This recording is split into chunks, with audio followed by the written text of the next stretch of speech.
6. The Lord said to Moses, "If anyone sins and is unfaithful to the Lord by deceiving a neighbor about something entrusted to them, or left in their care, or about something stolen, or if they cheat their neighbor, or if they find lost property and lie about it, or if they swear falsely about any such sin that people may commit, when they sin in any of these ways and realize their guilt, they must return what they have stolen or taken by extortion, or what was entrusted to them, or the lost property they found, or whatever it was they swore falsely about. They must make restitution in full, add a fifth of the value to it and give it all to the owner on the day they present their guilt offering. And as a penalty, they must bring to the priest, that is, to the Lord, their guilt offering. A ram from the flock, one without defect and of the proper value. In this way the priest will make atonement for them before the Lord, and they will be forgiven for any of the things they did that made them guilty. The Lord said to Moses, "Give Aaron and his sons this command. These are the regulations for the burnt offering. The burnt offering is to remain on the altar hearth throughout the night till morning, and the fire must be kept burning on the altar. The priest shall then put on his linen clothes with linen undergarments next to his body, and shall remove the ashes of the burnt offering that the fire has consumed on the altar and place them beside the altar.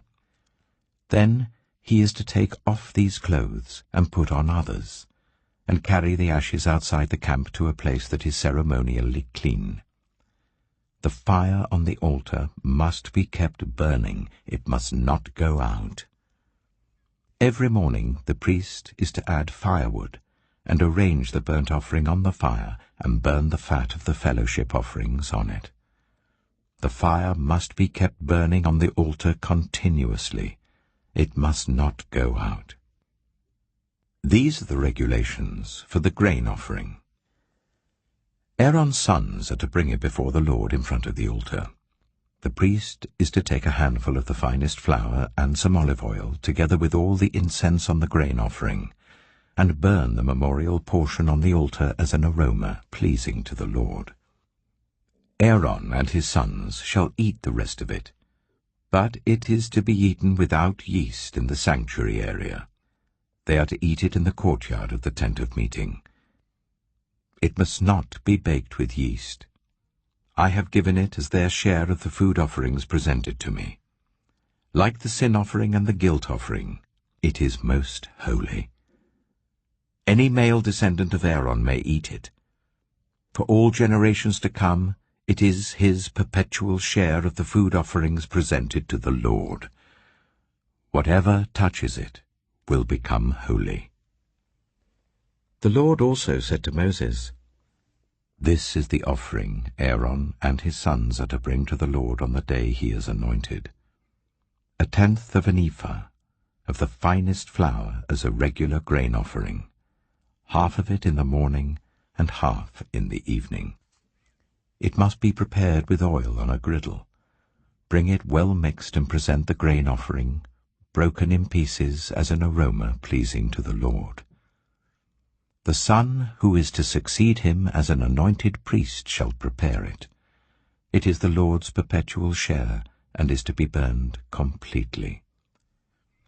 Every grain offering of a priest shall be burned completely. It must not be eaten." The Lord said to Moses, "Say to Aaron and his sons, these are the regulations for the sin offering. The sin offering is to be slaughtered before the Lord in the place where the burnt offering is slaughtered. It is most holy. The priest who offers it shall eat it. It is to be eaten in the sanctuary area, in the courtyard of the tent of meeting. Whatever touches any of the flesh will become holy, and if any of the blood is spattered on a garment, you must wash it in the sanctuary area. The clay pot that the meat is cooked in must be broken, but if it is cooked in a bronze pot, the pot is to be scoured and rinsed with water. Any male in a priest's family may eat it. It is most holy. But any sin offering whose blood is brought into the tent of meeting to make atonement in the holy place must not be eaten. It must be burned.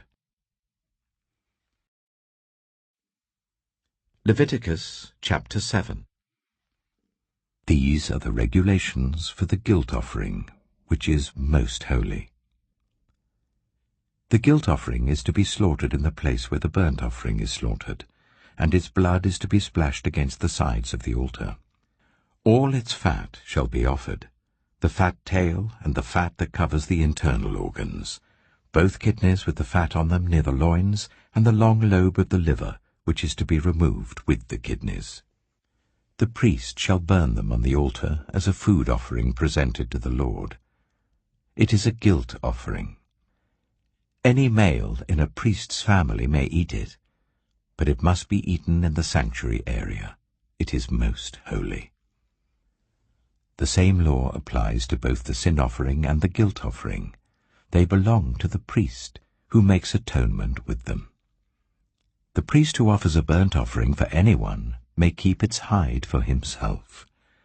Every grain offering baked in an oven or cooked in a pan or on a griddle belongs to the priest who offers it, and every grain offering, whether mixed with olive oil or dry, belongs equally to all the sons of Aaron. These are the regulations for the fellowship offering anyone may present to the Lord.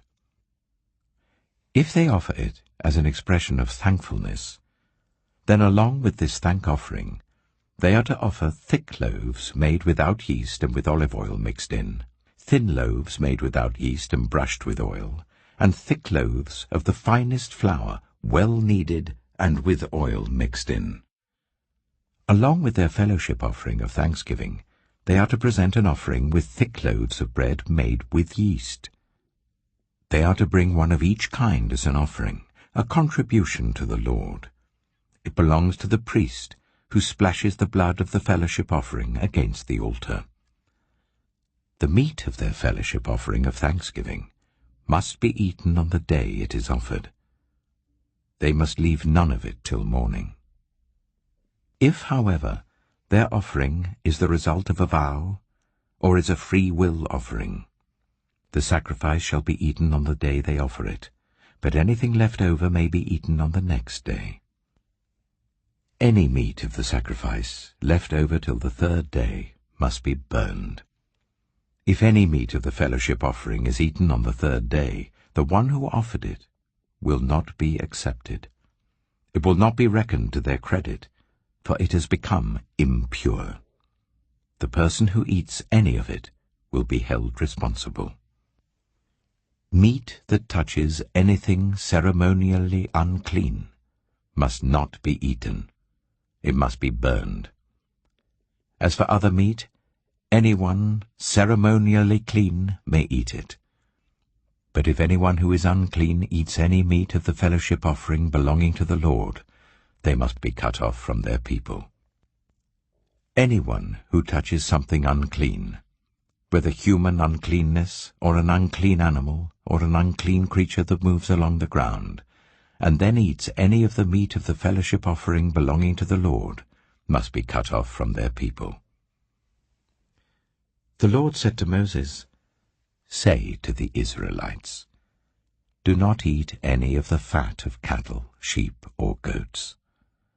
The fat of an animal found dead or torn by wild animals may be used for any other purpose, but you must not eat it. Anyone who eats the fat of an animal from which a food offering may be presented to the Lord must be cut off from their people. And wherever you live, you must not eat the blood of any bird or animal. Anyone who eats blood must be cut off from their people." The Lord said to Moses, "Say to the Israelites, anyone who brings a fellowship offering to the Lord is to bring part of it as their sacrifice to the Lord. With their own hands they are to present the food offering to the Lord. They are to bring the fat together with the breast, and wave the breast before the Lord as a wave offering. The priest shall burn the fat on the altar, but the breast belongs to Aaron and his sons. You are to give the right thigh of your fellowship offerings to the priest as a contribution. The son of Aaron, who offers the blood and the fat of the fellowship offering, shall have the right thigh as his share. From the fellowship offerings of the Israelites, I have taken the breast that is waved and the thigh that is presented, and have given them to Aaron the priest and his sons as their perpetual share from the Israelites. This is the portion of the food offerings presented to the Lord that were allotted to Aaron and his sons on the day they were presented to serve the Lord as priests. On the day they were anointed, the Lord commanded that the Israelites give this to them as their perpetual share for the generations to come. These, then, are the regulations for the burnt offering, the grain offering, the sin offering, the guilt offering, the ordination offering, and the fellowship offering, which the Lord gave Moses at Mount Sinai, in the desert of Sinai, on the day he commanded the Israelites to bring their offerings to the Lord. Leviticus chapter 8. The Lord said to Moses, Bring Aaron and his sons, their garments, the anointing oil, the bull for the sin offering, the 2 rams and the basket containing bread made without yeast, and gather the entire assembly at the entrance to the tent of meeting. Moses did as the Lord commanded him, and the assembly gathered at the entrance to the tent of meeting. Moses said to the assembly, This is what the Lord has commanded to be done. Then Moses brought Aaron and his sons forward and washed them with water. He put the tunic on Aaron, tied the sash around him, clothed him with the robe, and put the ephod on him. He also fastened the ephod with a decorative waistband which he tied round him. He placed the breastpiece on him, and put the Urim and Thummim in the breastpiece. Then he placed the turban on Aaron's head, and set the gold plate, the sacred emblem, on the front of it, as the Lord commanded Moses. Then Moses took the anointing oil, and anointed the tabernacle and everything in it, and so